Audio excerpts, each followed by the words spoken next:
E aí, pessoal do YouTube, sejam bem-vindos a mais um vídeo nesse canalesco Enxadrez. E no vídeo prepara o teu coração que eu vou trazer o desfecho de tudo. Qual foi o resultado da Gaudium Chess Challenge? Um desafio de Blitz com tempos ali para que os jogadores jogassem esses confrontos entre Krikor Sevag Mekhitaryan e Faustino Ouro. A partida que eu trago hoje já traz o resultado de quem arrebata esse desafio. Agora, eu tenho que destacar aqui que o Brasil ontem ficou em choque. Pois assustado, aterrorizado com o gênio do xadrez argentino. E eu aviso, prepara o teu coração, prepara a pipoca e vamos à luta, que esse desafio sempre será agora. E antes de eu para essa partida inacreditável, tu sabia que a calvície atinge cerca de 50% dos homens e afeta várias áreas de suas vidas, principalmente aquelas ligadas à autoestima. A Manual é uma empresa referência em tratamento capilar. Na Manual, tu faz o tratamento no conforto da tua casa e com o acompanhamento de uma equipe médica. Ou seja, é prático e seguro. Fica de olho. E olha só, a embalagem da Manual, ela vem super discreta e o melhor de tudo, o frete do envio, ele é grátis. E o tratamento é comprovado e personalizado, feito por uma equipe médica de forma ilimitada. E o tratamento da Manual não é só para quem já tá calvo. Ele funciona também no princípio da calvície. Como vocês sabem, talvez o meu caso. E é muito importante que o tratamento ele seja contínuo e os resultados costumam ser mais visíveis a partir do 4º mês de tratamento. Então, se tu ficou interessado, é só clicar no link que tá aqui na descrição e colocando o cupom do canal Rafael, tu ganha ainda 40% de desconto no primeiro pedido. Agora, corre lá, que é tudo por tempo limitado. Isso não pode ser mal, jamais. Uhul! Então, pessoal, aqui estamos nós, e de brancas, Faustino Ouro, o gênio argentino, contra Krikor Sevag Mekhitaryan do Brasil, e o vencedor dessa partida é quem arrebata o desafio. Olha o que o Faustino colocou. Equatrino, favorito de Bob. E tá, o Krikor escolheu uma siciliana clássica. Observem que ele vai chamando o jovem gênio pra teoria. Então vai botando essa siciliana aí. E eles entram nas ligas teóricas. Lá o Faustino abriu a siciliana. Vem a trocação aqui e agora a pressão em E4. Tudo normal. Cavalo C3. O Krikor joga com E5 a linha principal. Cavalo B5. Cuidado. O Faustino ameaça entrar na casa de D6. O Krikor segurou, jogando ele D6 e agora bispo G5 é a linha principal. E aqui é um momento muito importante depois de A6, porque o lance mais jogado nessa posição é cavalo A3.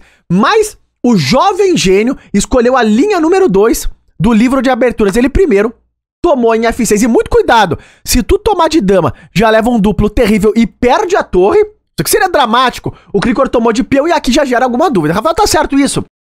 O Krikor tem a estrutura de peões quebrada no flanco do rei. Sim, e a gente vai ver qual a ideia teórica que vai se desenvolver por aqui. Porque o cavalo tá ameaçado em B5, o Faustino recolheu e agora B5 é o lance temático, ameaçando um garfo em B4. Claro, o Faustino saiu da formação com o cavalo D5 e agora bispo G7, seguido do lance C3, que é normal para as brancas para trazer o cavalo para E3. E aqui começa uma luta estratégica por qual casa?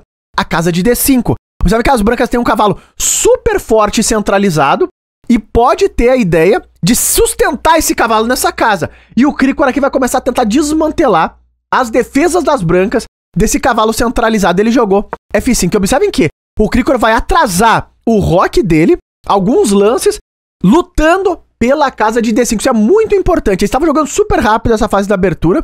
Jogou F5, o Faustino tomou por aqui, agora bispo por... E é isso um momento importante, porque o Faustino jogou bispo D3. E aqui a gente já vai ver que a coisa começa a se complicar um pouco. O lance mais jogado aqui é cavalo C2, para jogar depois cavalo E3 e segurar o potrinho em D5. Mas o Faustino jogou esse, que não é tão grave. O problema é que o Krikor agora joga bispo E6 e observe que ele enfraqueceu a casa de D5. Então chamou por uma coisa um pouco mais posicional aqui o Krikor. O Faustino, ele voltou o cavalo para E3 e agora o Krikor jogou com D5 e ele vai movimentando e o centro fica super forte. Observem que se tu tentasse um lance aqui como bispo E4, agora sim as pretas podem rocar e tá chegando a ideia de F5 para tentar tirar o bispo daqui, depois cavalo E7 e tu quebra essa formação das brancas em D5. Então essa é uma ideia também que incomoda a posição das brancas. Isso não aconteceu, Faustino voltou o cavalo mesmo para E3 e agora D5, só que o Krikor tem esse centro forte, mas também não tem mais o peão de G7, então não tá claro nesse momento quem vai atacar quem nesse início de meio jogo. Bom, nessa posição foi jogado o bispo F5, o Faustino tenta quebrar o par de bispos do Sevag, o Krikor jogou com dama G5, observa que ele mais uma vez segura o roque mais um lance, e o Faustino aqui quebrou o par de bispos e protegeu o rei dele. Agora o Krikor mais uma vez segura o roque e joga o lance E4. É um lance muito interessante, porque ele libera a casa de E5, olha lá, pode saltar o cavalo pra cá, inclusive até o bispo também, e o roque agora tá chegando nos próximos lances. Nessa posição, o gênio argentino passou o cavalo pra C2, que é natural, o roque protege o rei, e dama E2. E agora, o Krikor entrou aqui num modo ataque, pois inacreditável. É um modo Mikhail Tal de jogar xadrez. Ele jogou aqui cavalo E5.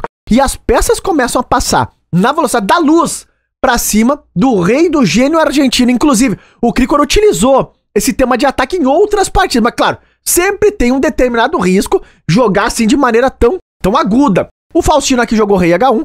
Ele sai dos temas de cavalo F3, estavam sendo anunciados por ali. Torre F6, agora o Krikor consegue mandar mais peça pra cima, ó lá. Tá vindo uma dobrada aqui na coluna F, a torre pode passar pra H6. Cavalo F3 pode ser um lance em algum momento também, sacrificando tudo. O Faustino centralizou o cavalo dele, agora a torre F8 e aqui H3. Observem que o Faustino dá um respirinho pro rei dele, controla um pouco mais firme a casa de G4 e o Krikor, pá, dama H4 e o peão de F2 vira um alvo terrível. É blitz. O Krikor tinha vantagem no tempo, o Faustino ia baixar de 1 minuto no relógio. Nesse momento, foi jogado aqui o lance cavalo G4. Observe que o Faustino, ele tenta simplificar, secar um pouco dessa posição.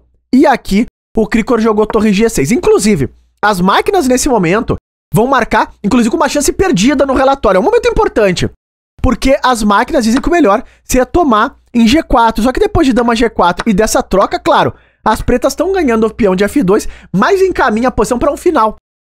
Final que vai ter que ser jogado, ainda embora tu tenha uma certa iniciativa. O Krikor não entrou nisso. Ele jogou aqui torre G6, porque ele quer manter a perspectiva do ataque, a perspectiva do mate. O Faustino tinha 20 segundos no relógio. Ele voltou então o cavalo para E3, você sabe que tinha uma ameaça aqui de tomar. E tu tá cravado com esse peão de H3, voltou o cavalo para E3 e aqui o Krikor segue melhorando as peças dele. Aperta o cavalo tá meio ameaçado, tem que ficar de olho nessa torre em F1 também. O Faustino aqui trouxe a última peça pro jogo. Esse é o momento mais importante do jogo, porque o Krikor aqui larga uma bomba. A posição de ataque ela se formou. O Faustino tinha 4 segundos no relógio. Momento muito importante do confronto. O Krikor largou o inacreditável. Fica de olho. Torre F3 exclamador. Olha esse brilhante. Porque agora as ameaças são muitas de ataque pra cima das brancas. Observe lá. Se tu tomar aqui, tu tá levando mate com dama H3. Se tu ignorar, passar a vez aqui, tu tá levando torre, toma H3, peão por e mate de novo. O rei tá completamente trancado por conta do torre G6, que a máquina até criticou um pouquinho ali atrás. E nessa posição o Faustino falou, não tem jeito. Se eu não posso tomar de peão e não posso ignorar que tô levando torre H3, ele tomou de cavalo. Só que agora vem o último lance da parte do Krikor toma de peão. E aqui o Faustino abandonou esta peleja terrível. Uma das partidas que decide aí o evento. Observem que agora a dama tá ameaçada, o peão de G2 tá caindo e não tem jeito. Não tem como se escapar aqui das ideias de mate. Por exemplo, um lance que parece natural é dama C2, só tira a dama da ameaça, mas aqui eu tô tomando. Se tu jogar a região, tu leva mate de cavalo, lá, o cavalo ainda tira a casa de H2, e se tu jogar aqui cavalo toma G2, é pá, pum, e mate. Fim de jogo. O Krikor arrebata esse desafio pelo placar de 13-12. Foi apertado, foi apurado. O gênio argentino era um guerreiro, ele ia se escandajeitando, mas na última partida o torneio foi decidido no bullet. O Krikor levou a melhor e arrancou o título. E tá no ar a precisão desta peleia. Observem que o Krikor fez aqui próximo de 90% de precisão, mas jogou com uma máquina terrível, implacável e atacativa e arrebatou essa competição. Salva de palmas pro Sevag, jogou demais. Agora, o Faustino impressionou muito. Todo mundo que estava acompanhando ficou chocado com o jovem talento argentino, a capacidade de qualidade de aberturas, meio jogo, técnica de finais, uma coisa impressionante. Este jovem gênio argentino vai pro topo. Quiçá, estamos diante aqui de um futuro campeão do mundo. Comenta aí embaixo o que tu acha de tudo isso. Se tu gostou do evento e da análise, não esquece daquele likezão aí embaixo. E até os próximos vídeos.